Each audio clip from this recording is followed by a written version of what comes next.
Electrocast. There's a change happening in the way we live, the way we work, the way we spend our money and make our decisions. We are evolving to be more conscious in our actions in a way that serves the world and makes it a better place.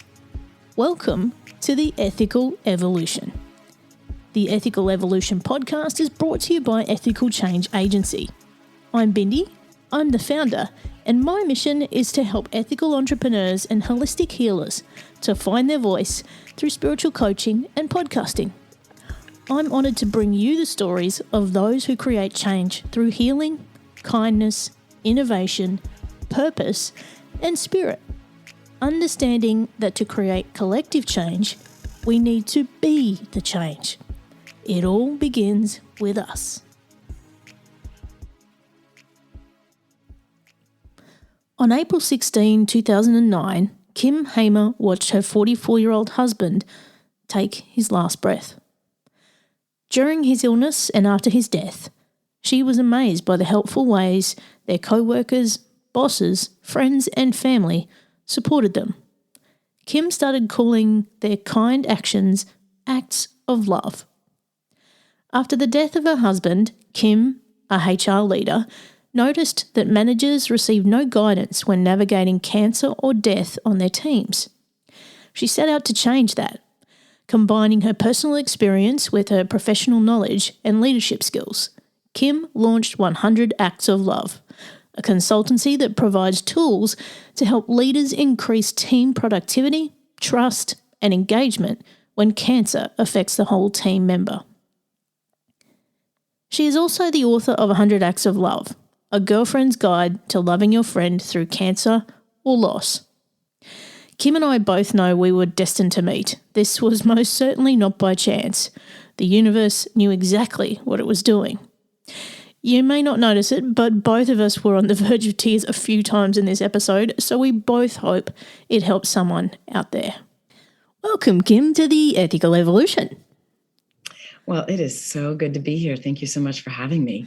Yeah, I think I'm just as excited as you are at the moment. I am so honoured to be with you today. For those who don't know who you are and what you do, can you tell us a bit about your story? Sure. So right now, my what I do is I help managers who don't know what to say or how to, and often are afraid to work with employees who are going through cancer, loss, or really kind of any kind of health crisis that affects work. And I, as everyone usually surmises from what I do, they're like, what's your story behind it? And so I like to start at a place where I was sitting in an exam room with my husband and a doctor, and the doctor was talking about treatment options for cancer. And I stopped listening when the doctor said, you're not going to be able to work for probably 6 or 7 months. And he was actually talking to my husband. He had stage 4 cancer, which means that it had spread to different parts of his body.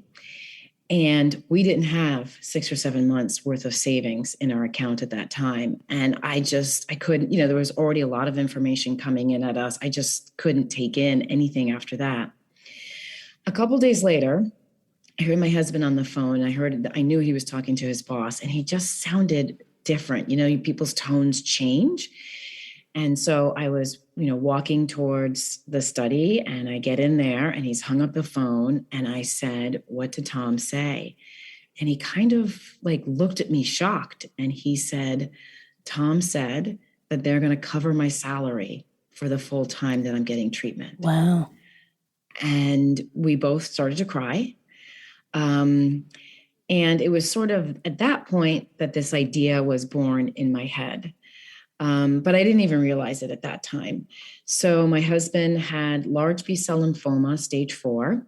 He was lucky enough that he got incredible treatment, and we didn't have to worry financially at that point, that he beat it. 7 months later, he got himself disentangled, I like to say. And then the cancer came back less than 2 years later, and he died 4 months after that at the age of 44. We had 3 kids at the time who were 12, 9, and 7. And one of the things I noticed while he was sick and after he died was that so many people didn't know what to do, and so many others did. And it really began to puzzle me. Like, how did his boss know that this was something that he needed to do? Like, I didn't really understand that. And how did someone else know that saying something like "stay strong" was not helpful? Like, how could someone not know that it wasn't helpful? And so after a few years after he died, I sat down and I wrote a book. And I wrote a book called 100 Acts of Love, A Girlfriend's Guide to Loving Your Friend Through Cancer or Loss. And I wrote it, the saying is with women, 1 in 3 of us is going to get cancer. The other 2 need to know how to support, right? They need to know what to say, what to do. So I wrote it with that in mind, because at the time there were a lot of information out there. If you have cancer, there's a ton of information out there. It's almost too much, but there's not a lot out there for anyone who wants to support their friend, their family member, their coworker, or their employee going through cancer. At that time, also, I went back to the workforce. I was previously in HR and I went back into HR. And guess what I noticed, Bindi? That people in HR and managers also don't know what to do and how to talk to people with cancer, how to manage them. And, being in HR, I noticed that it has an effect on the productivity of the team, the retention, right? The ability for the employee engagement as well. And this is something that I just don't think a lot of people don't think about, but we are now post-COVID. We are in a, war for talent, as it said, and it's not going to let up any time, because there just simply aren't enough people in the world for the jobs that we now have. So it really behooves companies to really take a fuller look at their teams. And, we're also focusing on well-being and wellness at work. So this is really kind of all tied in together. So last year, I started to put together pieces of a consulting agency, and I am, I've launched it. And now I, help managers know what to say when an employee has cancer, and how to be brave and have those really impactful conversations that affect the manager, the employee dealing with the crisis, the team, and overall the company's revenues. Kim, oh my gosh, so much to unpack there. First of all, can I please just say I'm so sorry for your loss. Thank you so much, but Bindi. I love that you've actually taken your pain and you've turned it into purpose to actually help others, and that is going to have a ripple effect. But, you are definitely right. I don't know anyone who has not been touched by cancer in some way, anyway. And even, accidents, illness, those kind of things happen to our co-workers. And depending on where you work, the work culture, and how much that person meant to you, that can have a huge ripple effect through a business. Exactly. I remember, it was probably about 15 years ago now. I worked in a very large organisation, and one of the managers ended up in a freak accident, and it was a motorcycle accident. She died, and that ran through that entire organisation. Like, it was just, you could feel that energy just go through the place, and that impacts productivity, well-being, engagement. People just have to grieve. They need that space. Absolutely. And most recently. I just lost a cousin recently to cancer, and I'm so sorry. And it is hard to talk to someone when you're not used to talking to them about that. And it's like, yes, he wanted to hide away. He didn't want to talk to anyone. He was like, don't tell anyone. I don't want anyone to know. And then next thing, he was gone. And I can remember the last thing I said to him, "Don't you dare hide on me." and he thanked me for that, because I was being real with him. I wasn't sugarcoating anything. I was like, "I know you. Don't do this." And so I didn't do the be strong, do any of that kind of stuff. I was being real. Because he was still a person, he's not the disease. And this is the thing, is that we give it a label and we think that person has become that disease and there's nothing more to them, which, is probably what fuels how people react to this illness. There's actually a well-known Australian artist here who's got cancer at the moment and it's terminal. And he actually said, I don't want people to say to me, stay positive, because that doesn't cure cancer. Yes, yes. That is on the list of things not to say. Yeah.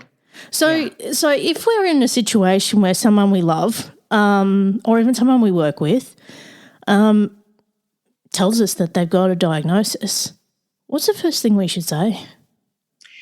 Well, I'm going to kind of skip a little bit back. So I have a 5-step process that I recommend for every, it can be for a personal, you can walk through it or it's a team. And really the first thing, if you have the chance, which often sometimes doesn't happen, is to really just acknowledge your feelings.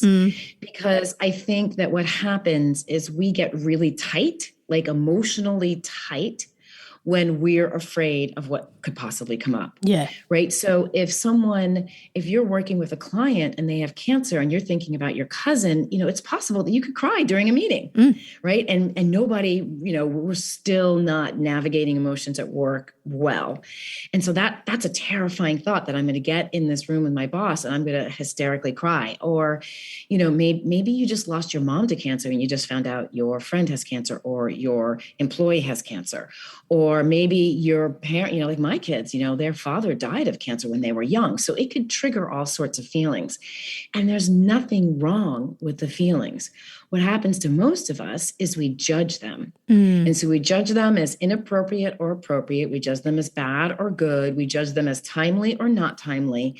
And that really ends up kind of pushing down our own feelings. So I recommend, I will have people write, about what does it mean to you when someone tells you they have cancer, right? We all have our own experiences. Some of us have had no experience and all we see is bald people on TV or on TikTok. So we think that's what cancer is, but it's really important that you get all those ideas and feelings out on paper. Once you have that out on paper, you can actually figure out what to say. But I get that most of the time we don't have time to kind of get through that. So what I often tell people right off the bat is the first thing never to say is, don't say, if you need anything, let me know. And it's a really good phrase. It feels really helpful. I used to say it all the time until I was on the other side of it. And there are 3 reasons it's not helpful. 1, what is anything? I mean, really, anything is too big. Bindi, I could be like, maybe I need to get you a new mic, or, I know that you're sick and your dry erase things just went out. Do you want that? Or do you want me to fly over there and take care of your cat? I don't know if you have a cat, but so anything is too big. At the first time when my husband was diagnosed, I had a toddler. Does that mean that you were going to just I live in LA. We take care of our cars. We're obsessed with keeping our cars clean. So does that mean you were going to take your just detailed car and go pick up my snot-nosed, sniffling, coughing toddler at preschool? Or did you mean that you were willing to go pick up a gallon of milk for me, right? Anything is too big. The second reason it's not helpful is because you're asking the person in crisis to take apart their day and to find one thing that you maybe meant by anything. And when you're in crisis, your head is out the door. You just don't have the brain mental energy to do these type of things. So, someone would ask me anything, and beyond meals, I couldn't think of anything. I really couldn't. It was my friends who came to me and said, we should make the kids lunches for you and deliver it to you on Sunday. And I was like, oh, right, that's a good idea. Then I was like, oh, wait, what about the sandwiches? And they said, we can provide you with all the things so the kids can put together their sandwiches, right? But that idea never dawned on me. The idea that someone would get me, I was complaining about a light fixture that was in my kid's room that wasn't working. And someone said, oh, I'll get you a handyman. That idea would have never crossed my mind. So you're asking someone to break down their day into small pieces, and that's almost impossible, especially under crisis. Now, let's just say, Bindi, that you figure out the one thing that you need, and you're willing to ask me. You are like, when you're in crisis, you're like a well-dressed nerve, or maybe you're not even that well-dressed, right? Everything it's like being out in the wind I don't know, naked. Naked and wet. Mm. That's what it's like, right? Every little breeze that comes by, you feel. So you're feeling very vulnerable. And now you're expected to gather the courage to come to me, to ask you to do something that I may not have meant by anything, right? And so all of a sudden, I'm not going to take that risk. Mm. I'm not going to take the risk of burdening you. I know you have a busy life. I don't want to burden you with my little thing that I need to get done. And worst of all, I don't want to hear this. Oh, Mm. can I, like that hesitation, Yep. right? So I'm not going to ask. I'm not going to ask you to do anything for me unless you're like my bestest friend. And in which case I'm going to whip out a list and be like, here are all the things, pick one. So that's usually what happens. And we don't think about that when we offer that, because in the moment it feels really helpful. And in the moment we really do mean anything, but we all have our limits. So one of the things I often tell people is to be as specific as possible, right? So just, hey, I will walk the dog for you every Friday. What time does you like to walk the dog? At 5? Great, I'll be there, right? Be as specific and offer more than once. Because like I said earlier, that person's in crisis and they are probably not going to remember what you offered. So offer more than once. So that's sort of that's like what you do when you close. But, there is nothing wrong with acknowledging like what you just did. I'm so sorry for your loss, right? Or even better, I'm so sorry about your husband's death. I'm so sorry that you have cancer, and this is part of your journey. My heart hurts for you. I don't know what to say. That is brilliant when you say that, because honestly, their crisis right now is unspeakable. It feels like, how can this be happening to this person, to someone I know? So to say, I'm so sorry this is happening and I don't know what to say, and just stop talking at that moment and let the gravity of the situation sit between the two of you. And you can do this at work. And in fact, I recommend that you do this at work, because what you're doing in that moment as the employee or employer, or an employer or the coworker, is you're acknowledging the gravity of the situation. And if we take a big step back to the world we're in right now, we all want to be acknowledged, right? We all want to be like, hey, you know what? Your life sucks right now. And that's an okay thing to say. It really is. It's like, if you're with your friend, you're like, wow, it sucks. And your friend can go, yeah, it does. And you can have a little bit of a laugh. But acknowledging what they're going through is really the most important step. And it's the first step in moving forward to being as helpful as you possibly can.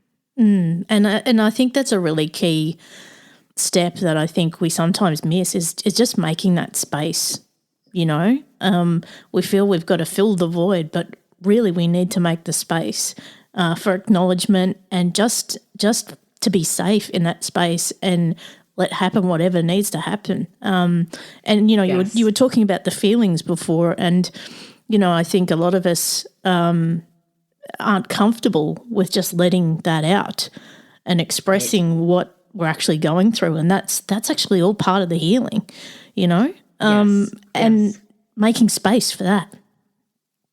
Yeah. And, there's so many different ways. You don't have to, if you're the receiver of the news of someone's cancer, you don't have to cry right there. You can go, look, I belong to a support group of widows, and we used to say the best thing was our commute to work, because we would cry all the way into work and dry our eyes and reapply the mascara. And then we'd cry all the way home.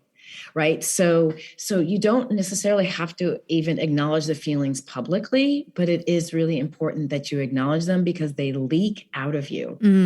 And that's where those statements of stay strong, be positive come from. They sound like they're sort of helpful, but they're not. And what you're doing when you say things like that is you're saying to them, I cannot deal with your issue.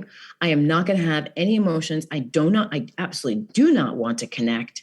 So I'm going to say this thing. It's like a mic drop. I feel like I'm done good, I've said my thing, and now I'm off to my life, right? And that's not helpful. It's not helpful to them, but it's also not helpful to you because, again, you're sort of avoiding. But if we don't acknowledge those feelings, that tends to be what happens is we get to spaces where we're uncomfortable, and that's when we say things that are just, not meaning to be mean, but are just downright mean. And as a HR professional, you would see, how things outside of work impact inside of work, right? Exactly. And like recently when my cousin passed, it was also on a day when I got other bad news at work that was quite life-changing. And people were thinking I was reacting to that when I wasn't. It was actually, right. and they were like, "What's wrong with you?" And I'm like, "I don't want to talk about it." And Right. so I was like, they had my whole reaction confused because I was grieving, and yes, they thought I was pissed off about work, and I'm like, right. No. Right now, I don't care much about work. Exactly. I'm like, you and your drama, I just don't care about right now. Exactly. And I had to open up and just go, look, I'm going to get real with you. This is what's going on, and this is why I'm reacting this way. It's not for what you think it is. Right. Yeah. So, that can happen. And I had one of my staff come to me this week and actually say, on Monday I was like really stressed because I had a lot of stuff going on outside of work because they're buying a house and finance and all this kind of stuff. And she said, and I know I got a bit stressed and emotional and it started to leak out into work and I wasn't able to focus and I got it, a bit charged. And I was like, if you ever want someone to talk to, you can come to us. It's a safe space without judgment. Whatever you need to talk about, we're here. Yeah. And I think, Bindi, I think that first of all, the fact that your staff member felt comfortable coming to you says a lot about how you manage. And also, creating that safe space, and she noticed that it was leaking out of her. And I think there are really kind of people who don't notice that it's leaking out. And they're like, I'm fine, nothing's wrong. And it's clearly something wrong with what they say, right? Even the way they say it. And then those of us who know things are leaking out of us and we can't figure out why. And we're trying really hard to manage it and like contain it. And we can't quite contain it. So yeah, it's one of those things. And so the next thing I tell people to do is do sort of an assessment. So assessments happen at all different levels, right? They happen at the company level. What do we do as an organization to support our employees when they're in crisis, right? And it can be everything from we give all employees, if anyone's going through cancer, we give them $100, share ride gift cards so they can get back and forth to these treatments without any trouble. Or we pay for car service, right? If it's that kind of company or, so they can figure out the company level. At the manager level, this is where it's really important. You need to assess the employee's, what the employee does at work, but you also want to assess what the employee needs. So here in the United States, we have very strict laws about sharing medical information amongst other employees. And it's really meant for doctors, but it spills out into the workplace as well. And so the general rule is if I come to you and tell you I have cancer, you cannot go to all your peers and be like, oh my God, did you hear Kim has cancer? Like that. If I come to you and say, I have cancer, you can say, not right off the bat, of course, because that wouldn't be good, but you can say, are you okay if I share this information? The other thing you can say in the United States is, I really would like you to go to HR and tell them, or I'd like to share this information with HR because they have tools and things that will help you. So you want to assess that. Your employees' treatment, they don't have to tell you they don't have to tell you anything. They don't have to tell you that they have cancer, but you can certainly ask, how is this going to affect work? And they may say, I need Thursdays and Fridays off. And you go, okay, so for how long? 4 months. Okay. So our next conversation is going to be about the work that you're doing and how we are going to shift work priorities around you and the team to talk to figure that out. So that's sort of the assessment phase. And I also like to have the employees do the assessment phase. Now, if you're a friend and you're doing the assessment phase, you're looking at, okay, what's my relationship with them? What am I capable of doing for them right now? Because I think sometimes we think that if I can't deliver meals every single day, I shouldn't be helping, right? Like I need to come in and just do something big and grand and large. And I am not here because of the big, grand and large things that people did. I am here because of the small, little things that people did that helped ease pain for the moment. Right. So I really want everyone to know you don't have to deliver meals. One of my favorite tips in the whole world is next time you're going to the grocery store, call up your friend and say, I am heading to the store. Open up your cabinets and your refrigerator. What 5 things are you almost out of? I'm going to pick them up and drop them off. Right. It's so easy to do. You can even do it just once, but it's a really nice way to just provide support. So it's really understanding what you're capable of, and not being ashamed of that. Look, y'all, Bindi, I'm not going to bring you a meal. I am not a cooker. It stresses me out to think about what goes with chicken and like putting everything together, and the timing stresses me out. But I will go grocery shopping for you like nobody's business. And if that store doesn't have that item, I will be there at 7 a.m. to meet that truck, to get that item off that truck, to make sure it gets to your door. So that's my helping superpower. We all have them. Some of our helping superpowers are you're the one that they can call at 2 a.m. to go to the grocery store to buy tampons, right? Like, so that may be your super helping power. You're not the one who's going to call every day. Your superpower may be telling jokes because that's the kind of relationship you have with them. So that's your superpower. So we usually all have more than one, but I think it's really important that we take the moment to assess what's our relationship with this person and what's my helping superpower? What am I comfortable doing? Because if you're going to help, there's 2 people that are benefiting from it. It's not just the person you want to help, but it's also you. And the whole martyrdom thing, I'm helping and I'm late for the meeting because I had to bring Janice coffee. And that's not helpful. So I think that's a really important part to do. And then the next thing you can do is that's where the thoughtful action comes in. So that's where you get to see, what is it can I do? What do I want to do? What can I do right now? Or what do I need to wait till next week to do? At work, that's really coming up with a work plan and coming up with a communication plan. So it's not just the employee telling you they have cancer. It's how do they want this information revealed to others? Do they want it revealed to others? And if they do want it revealed to others, do they want to do it? Do they want email to go out? Do they want it announced on a Slack channel? Are there certain things the employee does not want to hear from people? Like maybe the employee's like, you know what? Do not come and touch my shoulder with the big puppy eyes and go, how are you? Like, most people who are on the other side of this hate that, right? They hate that because it just feels so intrusive, right? But maybe the employee is okay with, hey, how are you today? Right? That's an okay question to ask, hopefully. So it's really understanding all those little pieces that go into it. And then it's when you have a work plan, it's really taking the time to revisit that work plan. Because I can tell you, my husband probably could have worked the first month after chemo, the second month after the 3rd round of chemo, no way could he have held a job. No. Because it has accumulating effect. Some cancers don't require chemo. Sometimes it's immunotherapy. Sometimes it's radiation. Sometimes it's surgery and radiation. Sometimes it's chemo. Like the possibilities of treatment are huge. So it's important that we're not assuming how this is going to go. The other thing is because cancer treatments have evolved so much, a lot of employees can work through their treatment. So I find a lot of times people assume that they're not going to work. But that is not always the case. So understanding all those pieces of information, the assessment will allow you to take thoughtful action during that time. And then the last one is sort of a rinse and repeat, right? It's really understanding, I do want to mention too, another thoughtful action. You mentioned death, right? Your cousin died and I'm assuming he was working. He wasn't at the time, no. Okay.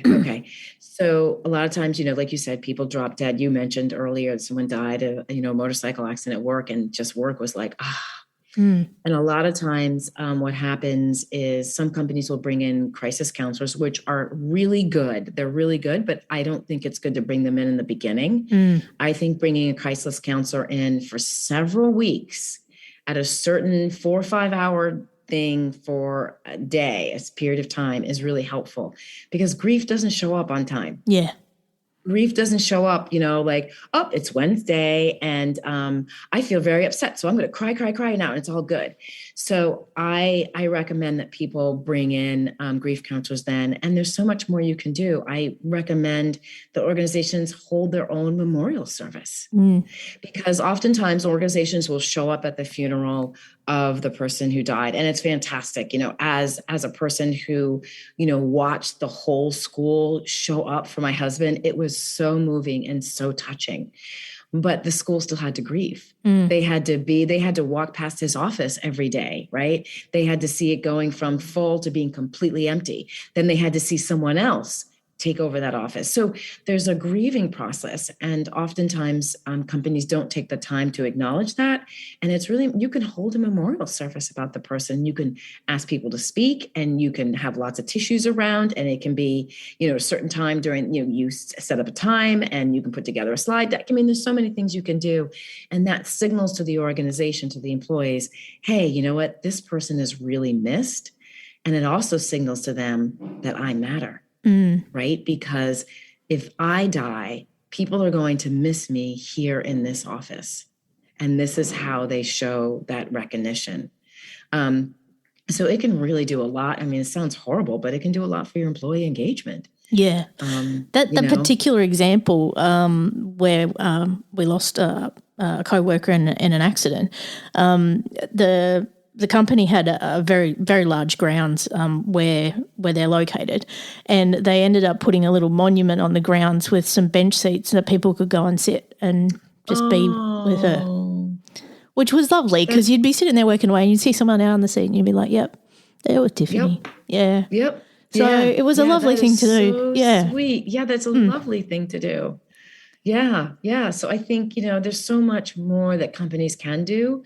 They just don't think about it. And it's one of those things that happened, it happens. And then people don't think that this is a necessary part of it. And then when they hear me, they're like, oh, I wish we had had you here.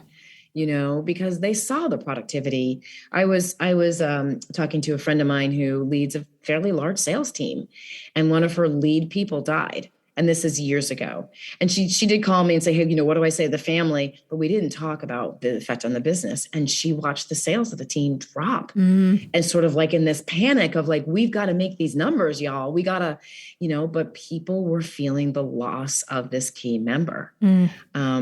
So yeah, it's just important that we walk through this and we have these. Look, it takes courage to walk up to someone and to acknowledge their loss. It takes courage to walk up to a team and say, you know what, y'all, I miss him too. Yeah.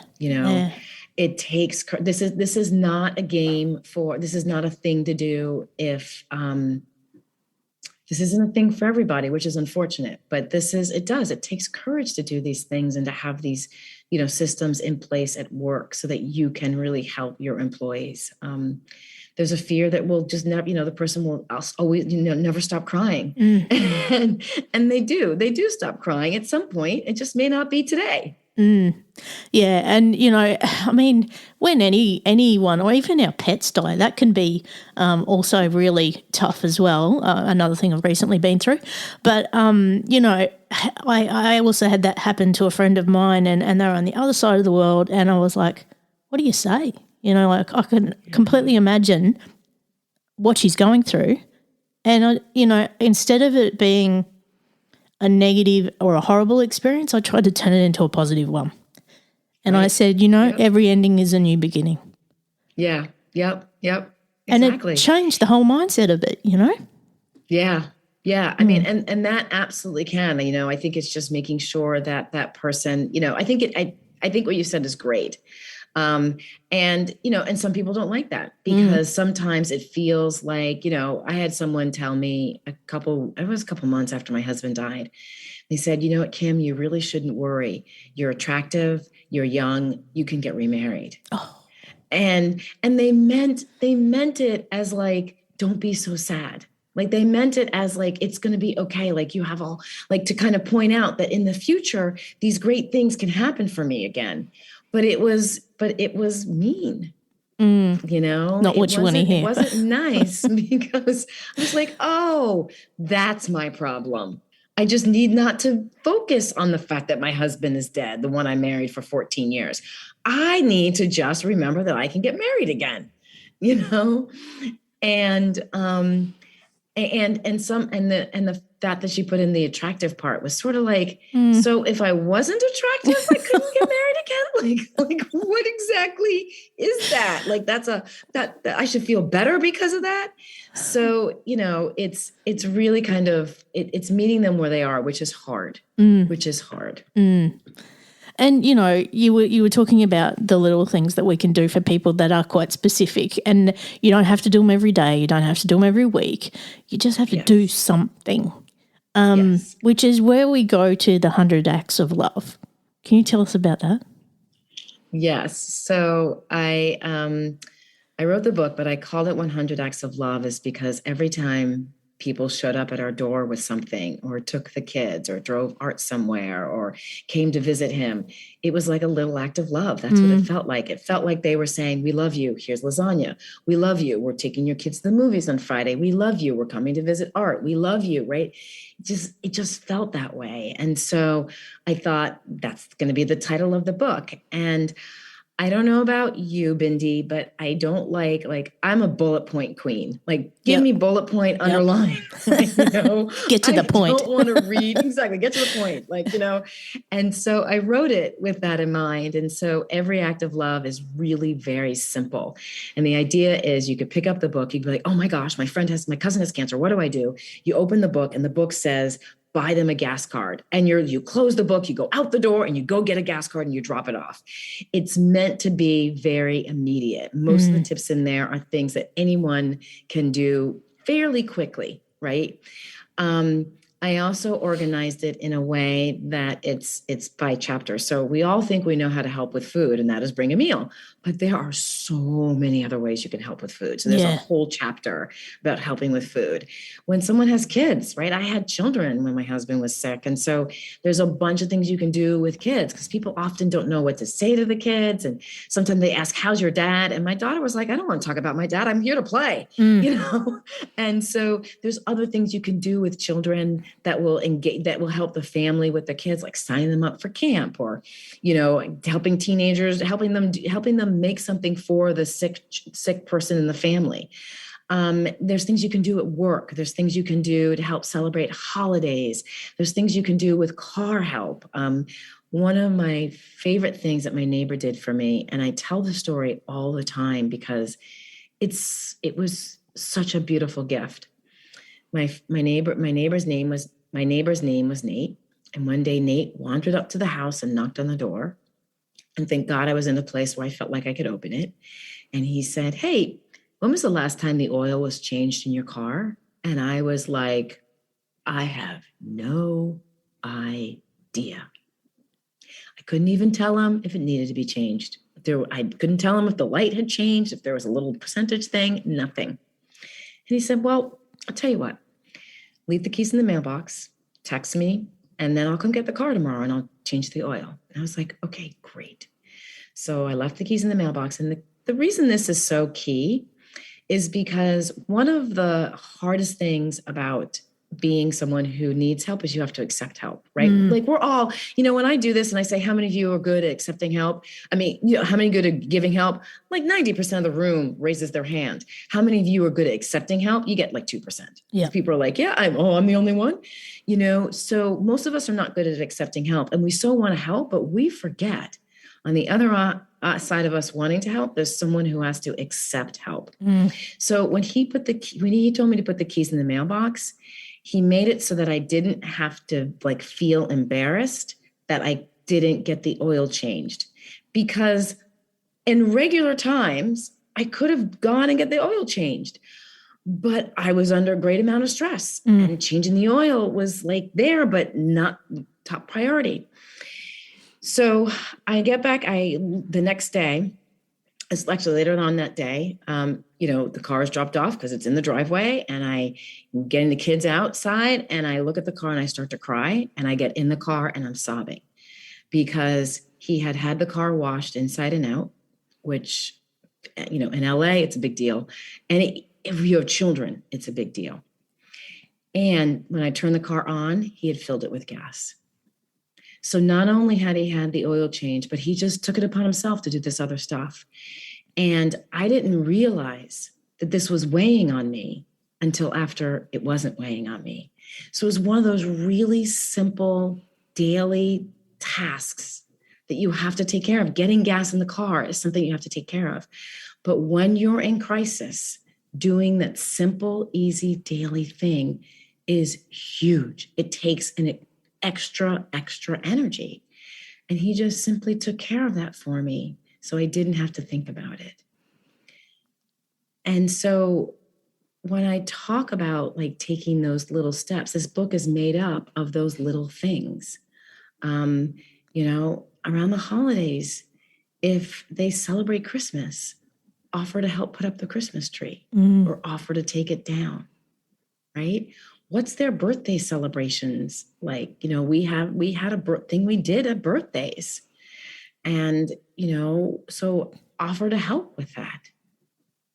So that's how I'm going to back up for a second. That's sort of how I arranged the book, with the idea that you could open it to any chapter. Or if you're like, hey, my super helping power is cars. Great. There's a whole chapter about all the little things you can do with cars, right? If you live someplace where there's a lot of rain, offer to change windshield wipers or to check to make sure they need to be changed is a gift. And it's simple, and it maybe will take you an hour if you have to take the car someplace. Can I just say, God bless Nate? Because, just the approach as well, just leave the keys in the mailbox, left it to you to make that decision whether you wanted that help. Yes. And in a way that wasn't in your face, that you had complete control of that situation. Yes. Yes. I love that. I absolutely love that. And then just maxing it out when it's returned. Yeah. I was just like, God bless Nate. God bless Nate. Amen. God bless Nate. I actually have to give him a call. I haven't talked to him in a while. Yes. Well, tell him for me, God bless him. I will. Now, Kim, I know I could sit and talk to you all day, and I think pretty soon we'll probably do that. I'm excited about that. If people want to find out more about you and get in touch, where can they go? Sure. So I know at the beginning I mentioned one thing never to say, and I actually have this free download that lists 4 other things never to say to anybody with cancer. But it doesn't only do that, but it also tells you why not to say them. So from there, you can you don't have to say what I'm telling you to say. You can figure out your own thing to say. So if you're interested in getting that free download, people can go to 100actsoflove.com, and that's the number 100 / what not to say. No spaces, no capitals, just what not to say. They can also visit me on my website at 100actsoflove.com. They can purchase the book there. They can purchase the book on Amazon. And unfortunately, sorry, everybody in Brisbane and New Zealand and Australia, it's not available overseas yet, but you can get a copy of the ebook. So that is available. And also, please reach out to me and find me on LinkedIn. In the next few weeks, I'm going to be relaunching my LinkedIn Lives. So if you have a question, anything, you have any question about what do you say to your coworker? What do you say to your employer? What do you say to your boss? Whatever it is, please go ahead and DM me. And I promise you that I will cover that question on my LinkedIn Live. I will not use your name. It'll be anonymity. Amazing. Oh, Kim, every workplace needs someone like you, can I just say? Oh, thank you, Bindi. That's so sweet. Now, I got the last big question for you. What's the change you'd like to see in the world, and how can we bring it to life?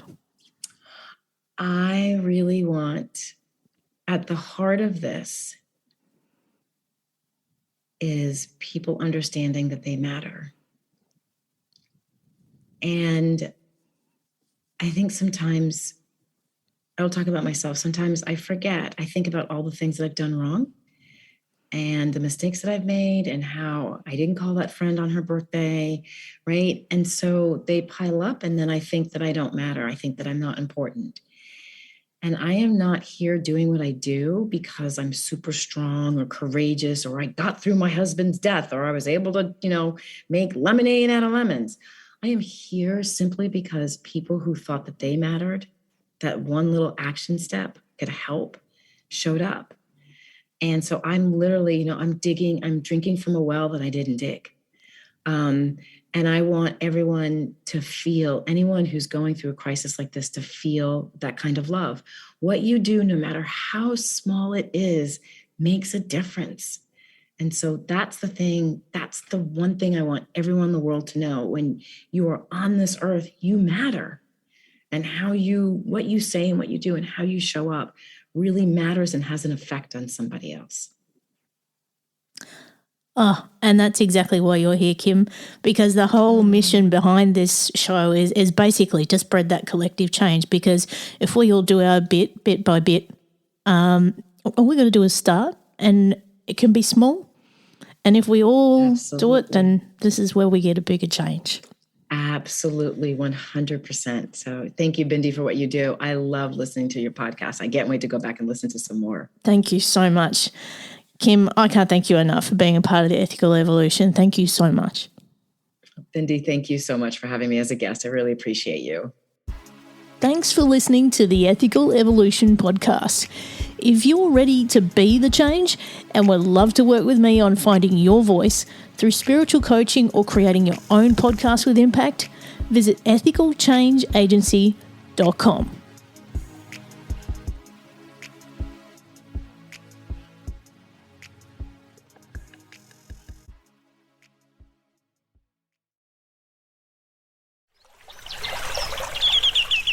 Are you passionate about saving the planet for future generations? Do you want to learn how to do it?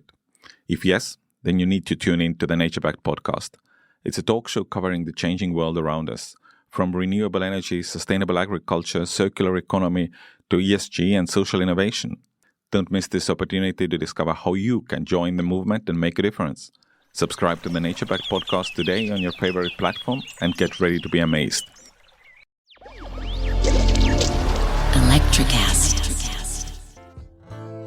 Welcome to Tuning Into Sound Wellbeing, where we harmonise your mind, body and soul. I'm Amanda, your sound therapy expert. And I'm Stephen, the curious explorer uncovering the mysteries of sound. Together we explore vibrations, frequencies and the power of sound therapy and tuning forks. Discover ancient wisdom, reduce stress and tune into a healthier life. Subscribe to Tuning Into Sound Wellbeing today. Electricast.